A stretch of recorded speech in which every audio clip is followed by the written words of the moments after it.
Buildings भी जब जली तो क्या उसके ऊपर इंडिपेंडेंट इन्वेस्टिगेशन नहीं होनी चाहिए थी? हमारे पास सबूत है। मैं इसलिए कहता हूं ओपन अदालत के अंदर टेलीवाइज मुझे सामने लाया जाए। मेरे पास अब सबूत आ गए हैं। मैं ये साबित करूंगा कि ये सारा प्री प्लान था। ये मुझे जिस तरह वहां से उठाया है ये भी प्री प्लान था ताकि एक इश्तियाल मिले। और उसके बाद फिर जो लोगों का रिएक्शन आया उसका फायदा उठाते हुए पार्टी को क्रश करने की कोशिश की गई है, क्योंकि पार्टी दब नहीं रही थी। जब से मुझे हटाया कोशिश कर रहे हैं 25 में कोई बगर क्राउड है, मारो डंडे मारो, ये डर के पीछे हट जाएंगे। वो पार्टी ऊपर ही आती गई।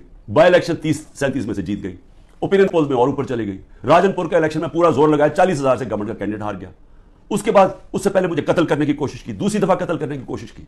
और अब ये प्लान फाइनल बना कि जी इनको अब बिल्कुल खत्म करो पार्टी को, कि जी इन्होंने एक इदारे की बेहुरमती कर दी। और उसको बेस बना के सारे हमारे ह्यूमन राइट्स खत्म हो गए हैं।